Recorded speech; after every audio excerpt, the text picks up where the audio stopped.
Soy Whitney Neal, tengo 30 años y soy diseñadora de interiores en Missoula, Montana. Esa noche, nuestra cena familiar comenzó como cualquier otra, los platos tintineando, mi mamá pasando el puré de papas. Me estaba riendo de la ridícula elección de papel tapiz de un cliente cuando mi papá golpeó su vaso contra la mesa, el sonido atravesando la habitación como un cuchillo. Whitney, tienes 2 días para sacar tus cosas, espetó, con voz fría. Esta casa le pertenece a tu hermano ahora. Mi tenedor se congeló en el aire. Mi hermano, que había estado persiguiendo grandes sueños en Nueva York, no había puesto un pie aquí en años. Yo había invertido mis ahorros, $60,000, en mantener este lugar a flote, pagué los préstamos bancarios, reemplacé el techo que goteaba y compré cada mueble de este comedor. Y ahora, se la estaban entregando a él. Mi mamá evitaba mi mirada, jugueteando con su servilleta, mientras mi papá se reclinaba, con los brazos cruzados, como si fuera definitivo. Se me revolvió el estómago, pero no discutí. Solo asentí, con la mente a toda velocidad. Pensaron que me rendiría, empacaría y desaparecería. No tenían idea de lo que se avecinaba. En 48 horas, entrarían en esta casa y lamentarían cada palabra que habían dicho. Aparté mi plato, me levanté y caminé a mi habitación, ya planeando. Me habían subestimado, y ese fue su primer error. Si están tan sorprendidos como yo, dejen un comentario abajo diciendo desde dónde están viendo y qué hora es. Veamos cuántos de nosotros estamos pegados a este drama. A la mañana siguiente, me desperté en nuestra casa de Missoula.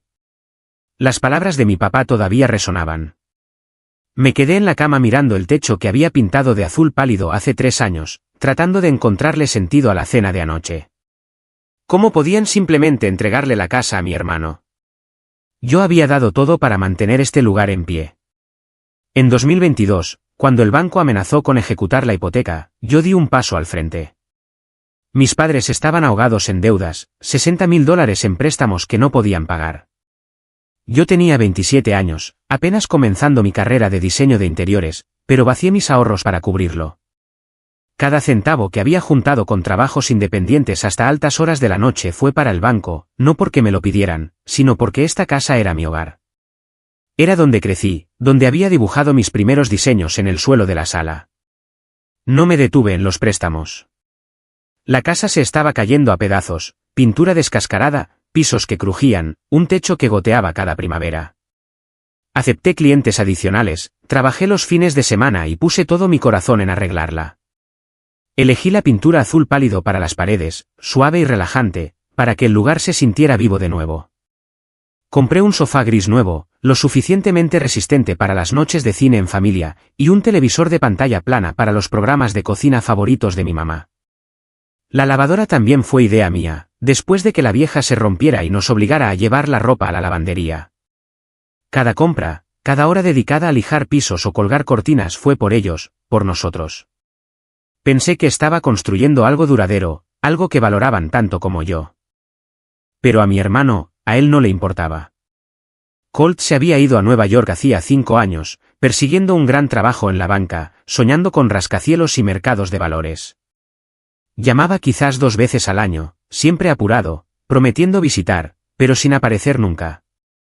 Cuando lo hacía, era todo arrogancia, hablando de tratos que nunca se materializaban, trajes que no podía pagar. Mis padres se lo creían todo, pendientes de cada una de sus palabras como si fuera un genio de Wall Street. Se jactaban ante los vecinos de su éxito mientras yo era la que mantenía las luces encendidas. Oía a mi mamá por teléfono decir, a Colt le está yendo muy bien, mientras yo fregaba las encimeras de la cocina que había pagado para reemplazar. Dolía, pero me lo tragaba, pensando que mi trabajo hablaba por sí mismo.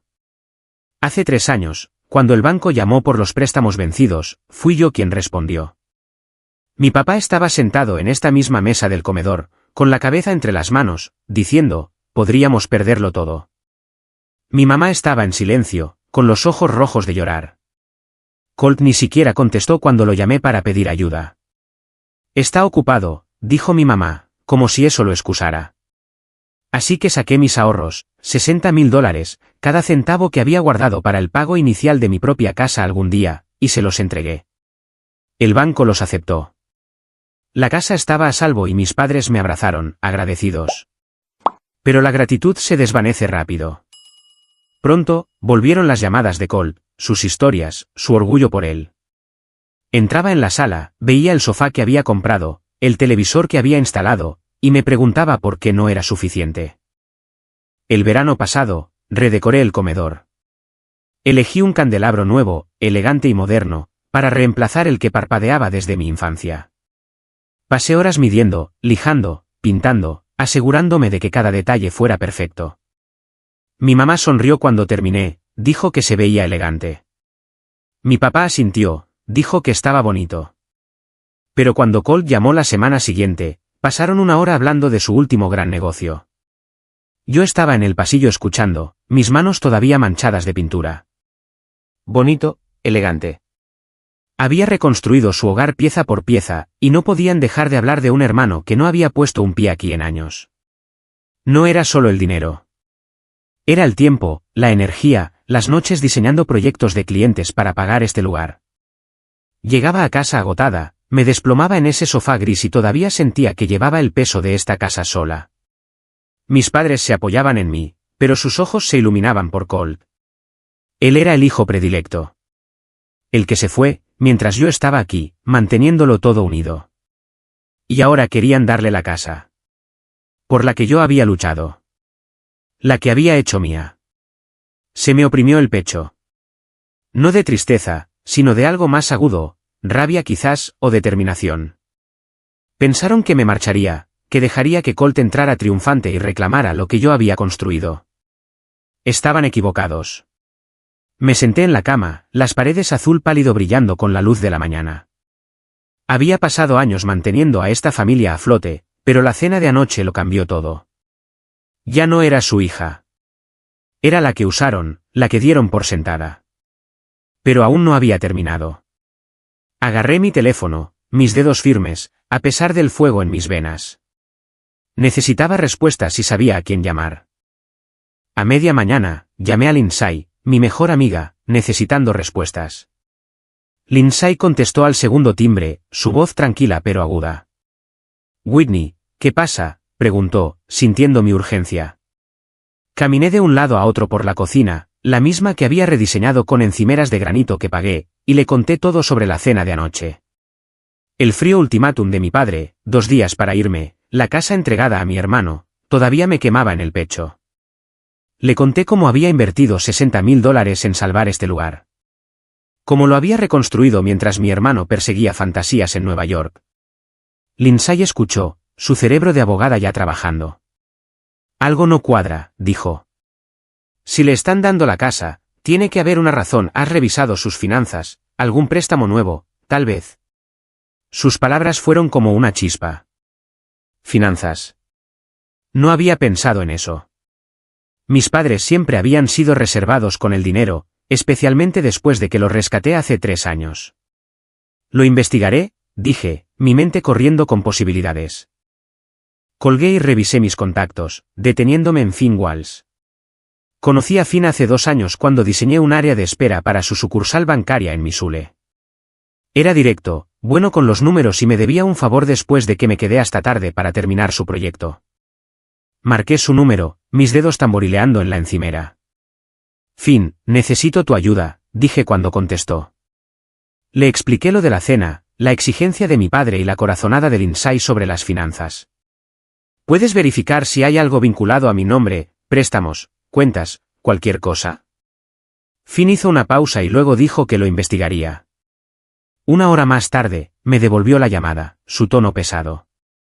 Whitney, esto no te va a gustar, comenzó. Mi corazón se hundió. Había encontrado un préstamo, $60,000, solicitado hace 6 meses con mi nombre. Mi nombre, mi número de seguro social, mi firma. Excepto que yo no había firmado nada. Es un préstamo sobre el valor líquido de la vivienda, dijo Finn. Tus padres y tu hermano figuran como coprestatarios, pero tú eres la principal. Si no se paga, tú eres la responsable. Agarré el teléfono, mis nudillos blancos.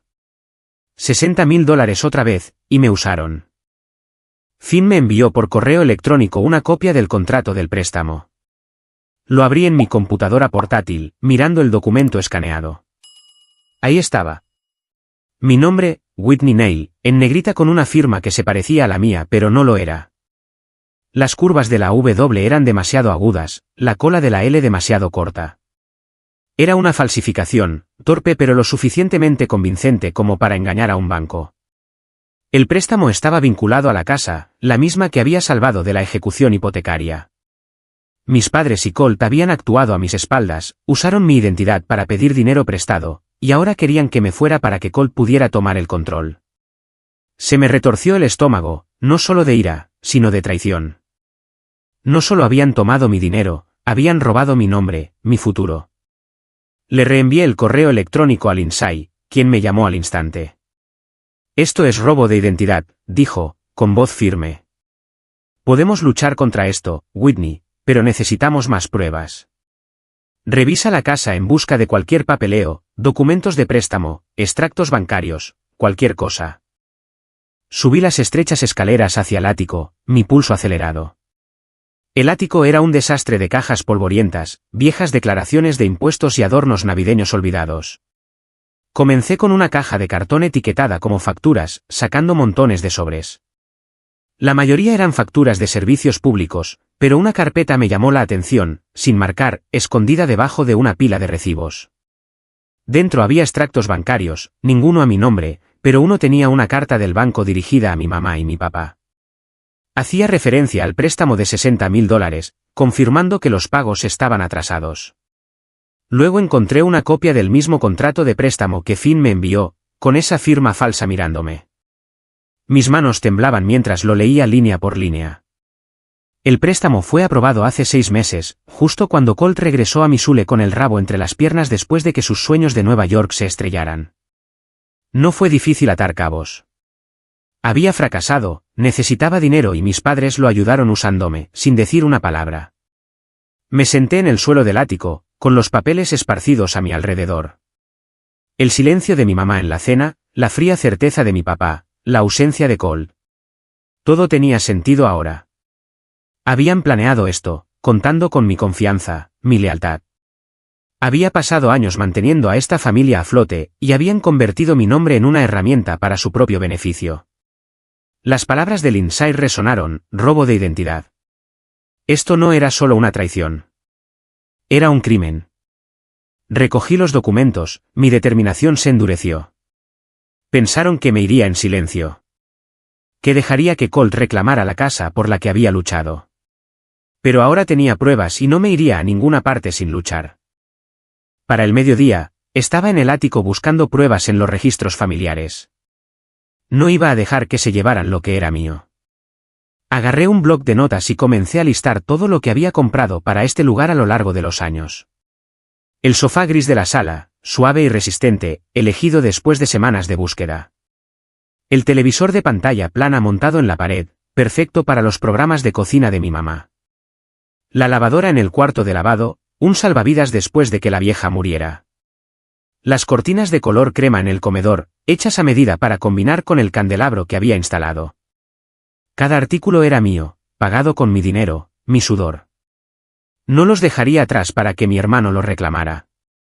Abrí mi computadora portátil y busqué empresas de mudanzas en Missoula. Necesitaba que esto se hiciera rápido, hoy sí era posible. Encontré una empresa local, Missoula Movers, con buenas críticas y servicio el mismo día. Llamé, mi voz firme a pesar del nudo en mi pecho. Necesito sacar muebles de mi casa esta tarde, le dije al tipo del teléfono. Me pidió detalles, tamaño de la carga, dirección, horario. Le recité la lista, sofá, televisor, lavadora, cortinas, algunas piezas más pequeñas. ¿Pueden estar aquí a las 2? Pregunté. Confirmó, dijo que un equipo llegaría con un camión. Colgué, sintiendo un destello de control.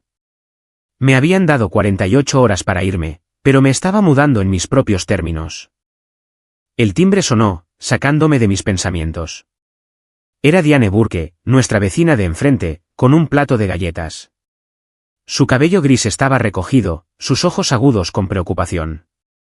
«Whitney, ¿estás bien?», preguntó, entrando. «Te veías molesta esta mañana». Dudé, luego le conté sobre el ultimátum de mi padre, omitiendo lo del préstamo por ahora. Diane frunció el ceño, dejando las galletas en la encimera. Has hecho tanto por esta casa, dijo.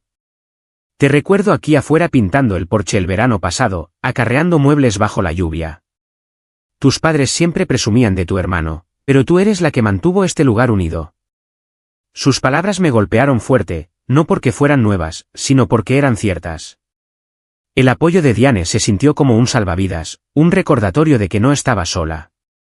Le di las gracias, prometiendo mantenerla al tanto, y se fue con una cálida palmada en mi hombro.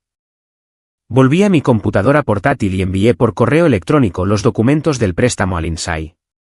Mi teléfono vibró casi al instante, su nombre en la pantalla. Recibí los papeles, dijo Lindsay, su voz cortante de concentración. Esto es un caso de libro de robo de identidad. Podemos presentar una demanda contra tus padres y Colt por fraude. Redactaré una queja, pero debemos actuar rápido para proteger tu crédito y tus activos. Asentí, aunque no podía verme. ¿Qué necesito hacer?, pregunté. Me dijo que reuniera cualquier evidencia adicional, recibos, extractos bancarios, cualquier cosa que me vinculara al mantenimiento de la casa. Ya tenía el contrato de préstamo y la carta del banco del ático, pero buscaría más. Presentaremos la demanda mañana, dijo Lindsay. Una vez que la mudanza saque tus cosas, aseguraremos el caso. Sentí una oleada de propósito. Esto ya no se trataba solo de la casa. Se trataba de hacerlos responsables. A la 1, estaba de vuelta en el bloc de notas, revisando mi lista. Caminé por la casa, marcando cada artículo con notas adhesivas: sofá, televisor, lavadora, cortinas.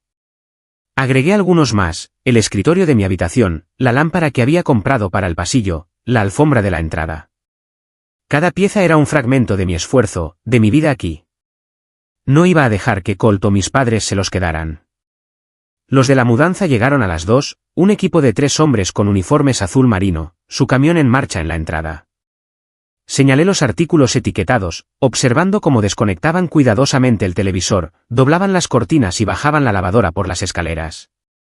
Fue extraño ver la casa que había construido durante años desmantelada en horas, pero no sentí tristeza. Fue claridad. Estaba recuperando lo que era mío, pieza por pieza. Mientras los hombres de la mudanza trabajaban, llamé a Lindsay de nuevo para confirmar el plan de la demanda. Alegamos robo de identidad y fraude financiero, dijo, con voz firme. Los documentos del préstamo son pruebas sólidas, y tu historial de pagos de la casa fortalece nuestro caso. Exigiremos que se anule el préstamo y pediremos una indemnización por los daños y el estrés que han causado. Pregunté por la casa en sí. ¿Qué pasaría con ella? Si el préstamo no se paga, explicó Lindsay, el banco podría ejecutar la hipoteca. ¿Tu familia podría perderla por completo? Hice una pausa, imaginando a mis padres y a Colt en apuros. Una parte de mí quería sentirse mal, pero no lo hice. Ellos habían tomado su decisión cuando falsificaron mi nombre. Le dije a Lindsay que siguiera adelante. Sin dudarlo. Los de la mudanza terminaron a las 4, el camión cargado con mis pertenencias. Me quedé en la sala ahora vacía, las paredes desnudas sin mis cortinas, el espacio hueco sin mi sofá. Diane asomó la cabeza de nuevo, sus ojos se abrieron al ver la escena. «¿Realmente estás haciendo esto?», dijo, una mezcla de asombro y admiración en su voz. Asentí, logrando una pequeña sonrisa. Pensaron que simplemente me iría, dije. Están a punto de aprender. No me rindo tan fácilmente. Diane me apretó la mano, prometiendo volver a ver cómo estaba más tarde. Cerré la puerta principal con llave, la llave pesada en mi bolsillo. Esa tarde, los de la mudanza sacaron mis cosas, y sentí una oleada de control. Al anochecer, la casa se sentía vacía, los de la mudanza se habían ido. La sala, una vez calentada por mi sofá gris y mis cortinas color crema, ahora resonaba con cada paso que daba sobre el suelo de madera. Me paré junto a la encimera de la cocina, el contrato del préstamo todavía en mi bolso, su firma falsificada ardiendo en mi mente. Mis padres y Colt pensaron que podían borrarme de esta casa, pero me había llevado todo lo que era mío. El silencio fue roto por la puerta principal abriéndose de golpe, seguido por el ruido sordo de una maleta golpeando el suelo. Colt estaba allí, con la corbata aflojada, el rostro enrojecido de ira. «¿Qué diablos hiciste?», gritó, señalando las paredes desnudas. Esta es mi casa ahora, Whitney, ¿dónde están los muebles? Me crucé de brazos, encontrando su mirada. ¿Tu casa?, dije, mi voz firme. Me llevé lo que es mío. El sofá, el televisor, la lavadora, las cortinas. Ya sabes, las cosas que yo pagué. Los ojos de Colt se entrecerraron, su mandíbula tensa. No te corresponde a ti decidir eso, espetó. Papá dijo que este lugar es mío. Se supone que ya te habías ido. Me acerqué, sacando el contrato de préstamo de mi bolso y sosteniéndolo en alto. Sé sobre el préstamo de $60,000, Colt. El que tú y mamá y papá sacaron a mi nombre. Esa firma falsa. No soy la idiota que crees que soy. Su rostro se congeló, solo por un segundo, antes de recuperarse, sonriendo con arrogancia. Te lo estás inventando, dijo. Solo estás enojada porque he vuelto y tú estás fuera. No me inmuté. Tengo pruebas, dije, golpeando los papeles. Finn Walsh del banco me envió el contrato. Tu nombre también está en él, pero a mí es a quien perseguirán si no se paga. ¿De verdad pensaste que no me enteraría? La sonrisa de Colt se desvaneció, reemplazada por un destello de pánico. Agarró su teléfono, marcando a nuestros padres. Vas a tener noticias de mamá y papá sobre esto, dijo, su voz elevándose. No puedes simplemente desmantelar la casa e irte. Me reí, de forma aguda y fría. ¿Irme? Me estoy protegiendo. Tú y nuestros padres cometieron robo de identidad. No voy a dejar que te lleves lo que yo construí. El timbre sonó, cortando la tensión. Era Henry King, nuestro vecino de 2 casas más abajo, con su camisa de franela cuidadosamente metida en sus vaqueros. Entró, sus ojos yendo de mí a Colt. ¿Todo bien, Whitney?, preguntó, su voz tranquila pero firme. Asentí, manteniendo mi mirada en Colt. Solo charlando con mi hermano, dije. Henry levantó una ceja, mirando la sala vacía. Escuché a los de la mudanza antes, dijo. Whitney, has puesto tu corazón en este lugar. Te vi aquí afuera arreglando el porche, acarreando ese televisor. Sea lo que sea que esté pasando, estoy de tu lado. Sus palabras fueron como un ancla silenciosa, dándome estabilidad. Colt bufó, rodando los ojos. Esto no te concierne, viejo, dijo. Henry no se movió. Si me concierne cuando veo que están tratando de avasallar a alguien, respondió, mirando fijamente a Colt. El rostro de Colt se enrojeció, sus manos se apretaron. Eres patética, Whitney, dijo, su voz goteando desdén. Siempre haciéndote la víctima, pensando que eres la heroína de esta familia. Mamá y papá saben quién importa de verdad. Me acerqué, mi voz baja pero firme. Si soy tan patética, ¿por qué necesitaste mi nombre para obtener ese préstamo? ¿Por qué volviste arrastrándote a Missoula cuando tus grandes sueños fracasaron? Colt se estremeció, su bravuconería se resquebrajó. Abrió la boca para replicar, pero su teléfono vibró, el nombre de nuestro padre en la pantalla. Contestó, caminando de un lado a otro mientras despotricaba. Se lo llevó todo, papá. Toda la maldita casa está vacía. Me quedé allí, impasible, mientras gesticulaba salvajemente, su voz resonando en la habitación vacía. Henry se inclinó hacia mí, su voz baja. No te mereces esto, Whitney, dijo. Te he visto mantener a esta familia unida. No dejes que te intimide. Asentí, agradecida por su apoyo. Colt colgó, sus ojos ardientes. Papá está furioso, dijo. Estás acabada, Whitney. Te arrepentirás de esto. Sostuve el contrato de préstamo de nuevo. No, Colt. Tú te arrepentirás. Mañana presento una demanda. Robo de identidad, fraude, todo el paquete. Tú y nuestros padres pueden explicárselo a un juez. La boca de Colt se abrió, luego se cerró, su confianza desmoronándose. Agarró su maleta, murmurando por lo bajo, y se dirigió furioso hacia la puerta. Esto no ha terminado, escupió, cerrando de un portazo. Me quedé quieta, el silencio instalándose de nuevo. Henry me puso una mano en el hombro. Hiciste lo correcto, dijo. Estoy orgulloso de ti. Logré una pequeña sonrisa, el peso del día aliviándose ligeramente.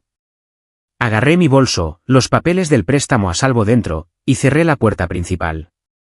Mientras Colt salía furioso, cerré la puerta y conduje al apartamento de Lindsay. En el apartamento de Lindsay, extendí los documentos del préstamo sobre su mesa. La firma falsificada me devolvía la mirada, un recordatorio irregular de la traición de mi familia. Lindsay, con su computadora portátil abierta, ya estaba escribiendo, sus dedos volando sobre las teclas. Tenemos un caso sólido, dijo, su voz firme con confianza. Robo de identidad, fraude financiero y tu historial de mantenimiento de la casa. Es irrefutable. Pasamos la noche finalizando la demanda, detallando cada pieza de evidencia, el contrato de préstamo de Finn, la carta del banco que encontré en el ático, los recibos del sofá, el televisor y la lavadora que había comprado. Para la medianoche, la queja estaba lista. Un documento de 20 páginas acusando a mis padres y a Colt de falsificar mi nombre para asegurar un préstamo sobre el valor líquido de la vivienda de $60.000. Lo firmé, mi mano firme, sabiendo que esta era la única manera de recuperar mi vida. A la mañana siguiente, Lindsay nos llevó al juzgado del condado de Missoula, un edificio de ladrillo bajo en el centro. Presentamos la demanda, el secretario selló nuestros papeles con un golpe que se sintió definitivo. Me quedé afuera, el frío aire de Montana mordiéndome la cara, y sentí una extraña mezcla de alivio y determinación. Esto ya no se trataba solo de la casa. Se trataba de justicia. Lindsay me apretó el brazo. El tribunal verá a través de sus mentiras, dijo. Lo tienes ganado. Durante las siguientes semanas, reunimos más pruebas, extractos bancarios que mostraban mis pagos para salvar la casa hace 3 años, correos electrónicos de Finn confirmando los detalles del préstamo, incluso una declaración jurada notariada de Diane Burke sobre mi trabajo en la propiedad. A mis padres y a Colt les entregaron los papeles en cuestión de días, y podía imaginar su sorpresa, su lucha por responder. El caso avanzó más rápido de lo que esperaba. A principios de la primavera, estábamos en el tribunal frente a un juez en una pequeña sala con paneles de madera. Mis padres se sentaron frente a mí, sus rostros demacrados, evitando mi mirada. Colt se encorvó a su lado, su arrogancia habitual desaparecida, reemplazada por un tic nervioso. Lindsay presentó nuestro caso, su voz clara y aguda, exponiendo el contrato de préstamo falsificado, mis contribuciones financieras y la traición a la confianza. Su abogado, un hombre de aspecto cansado con un traje barato, argumentó que yo había aceptado el préstamo, pero el juez no se lo creyó. La evidencia era abrumadora, la firma falsa, los registros bancarios, mis años de pagos. Cuando el juez dictó sentencia, su voz fue firme, el préstamo fue anulado, mi nombre limpiado, y a mis padres y a Colt se les ordenó pagar las costas judiciales y una indemnización por daños morales.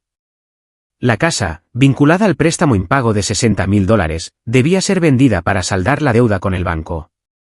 No me quedé a ver sus caras. Salí del juzgado, el peso de años levantándose de mis hombros. Lindsay me siguió, una rara sonrisa rompiendo su semblante profesional. Ganaste, Whitney, dijo. Ya no pueden tocarte. Asentí, la victoria agridulce. La casa por la que había luchado sería vendida, pero ya no era mía. No después de lo que habían hecho. Semanas después, me enteré por un vecino de que el banco había ejecutado la hipoteca y la casa fue subastada por lo justo para cubrir el préstamo. Mis padres y Colt se vieron obligados a alquilar un apartamento estrecho en las afueras de Missoula. Sus ahorros agotados, su orgullo, destrozado. Colt consiguió un trabajo mal pagado en un concesionario de autos local, sus sueños de Nueva York ya olvidados.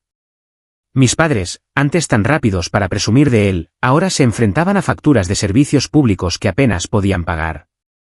Mi teléfono empezó a vibrar el día después del fallo. Primero, llamó mi mamá, su mensaje de voz tembloroso. Whitney, ¿cómo pudiste hacernos esto?, dijo, su voz quebrándose. Somos tu familia. Luego mi papá, su tono agudo con culpa. Nos has arruinado, dijo. No tenías que llevarlo tan lejos. Escuché cada mensaje, con el pecho apretado, pero mi determinación intacta. Habían usado mi nombre, mi confianza, para asegurar un préstamo que nunca tuvieron la intención de pagar. Habían elegido a Colt por encima de mí una y otra vez, y ahora querían perdón. Borré los mensajes de voz uno por uno y bloqueé sus números. Colt intentó llamar desde un número nuevo una semana después, dejando un mensaje que oscilaba entre la ira y la desesperación. «Te crees mejor que nosotros», dijo. «Te arrepentirás de esto». También lo bloqueé. El silencio que siguió se sintió como libertad. Lindsay me llamaba regularmente para asegurarse de que estaba bien. «Hiciste lo que tenías que hacer», me dijo una noche tomando un café. «Ellos tomaron sus decisiones». Asentí, sabiendo que tenía razón. La demanda no solo había limpiado mi nombre. Había trazado una línea. Había pasado años cargando con mi familia, pero no más. La casa se había ido, sus finanzas en ruinas. Pero no fui yo quien falsificó los papeles. No fui yo quien mintió. Ellos habían construido sus propias consecuencias, y yo había terminado de limpiar sus desastres. Meses después, estaba en mi nuevo apartamento, la luz del sol entrando a raudales. Caminando por las calles de Missoula, me sentía más ligera que nunca.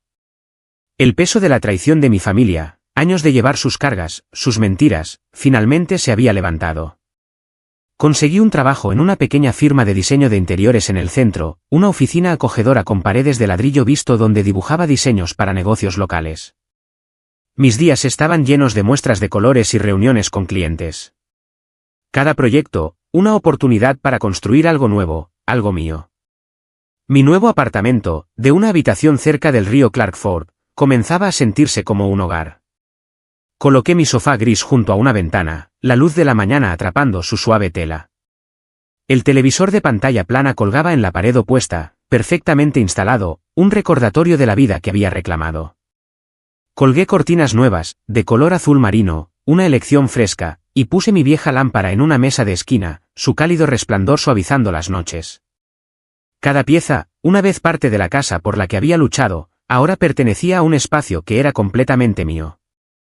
No había hablado con mis padres o Colt desde la demanda. Sus números seguían bloqueados, sus mensajes de voz borrados hacía mucho tiempo. Me enteré por rumores, la comunidad unida de Missoula es rápida con los chismes, que estaban teniendo dificultades. Mis padres y Colt todavía estaban en ese apartamento estrecho en las afueras de la ciudad, sobreviviendo con trabajos esporádicos y ahorros menguantes. El trabajo de Colt en el concesionario de autos apenas cubría el alquiler, y el orgullo de mis padres había sufrido un duro golpe. Diane Burke, mi vecina, había pasado por la firma un día para traerme un café. La gente habla, dijo, sus ojos amables pero serios. Todo el mundo sabe lo que hicieron. Falsificar tu nombre, intentar echarte. Henry ha estado contando en el centro comunitario cómo te defendiste. Asentí, agradecida, pero no sorprendida. Missoula no perdonaba traiciones como esa fácilmente, y la reputación de mi familia se había desmoronado bajo el peso de sus decisiones. No me detuve en su caída. Mi enfoque estaba en el futuro, en la vida que estaba construyendo. En la firma, asumí proyectos más grandes, el rediseño de una cafetería, el vestíbulo de un hotel boutique. Cada uno ampliando mis habilidades, aumentando mi confianza. Pasaba las tardes reorganizando mi apartamento, ajustando la distribución para que se sintiera perfecta. La lavadora, ahora zumbando en un pequeño armario de servicio, era una victoria silenciosa. Había luchado por quedarme con lo que era mío, y cada pieza en ese apartamento era prueba de ello. A veces me sentaba en el sofá dibujando nuevos diseños y sentía un orgullo tranquilo. Había pasado años poniendo mi corazón en una familia que me daba por sentada, pero había aprendido a poner esa energía en mí misma. Mirando hacia atrás, vi la lección claramente. Había dejado que mi familia me usara, mi dinero, mi tiempo, mi confianza, porque pensaba que eso es lo que hacía la familia. Pero la lealtad no significa dejar que la gente te pisotee. Proteger tu valor significa establecer límites, incluso cuando duele. Incluso cuando son las personas más cercanas a ti. Había dado todo para mantener esa casa en pie, solo para descubrir que habían falsificado mi nombre para quitármela. Plantarme, buscar la verdad, luchar en el tribunal, alejarme, me mostró mi propia fuerza. La independencia no es solo vivir sola. Es saber que puedes mantenerte firme sin importar quién intente derribarte. Ya no era la hija que arreglaba todo. Era Whitney, construyendo una vida en mis propios términos, y eso era suficiente.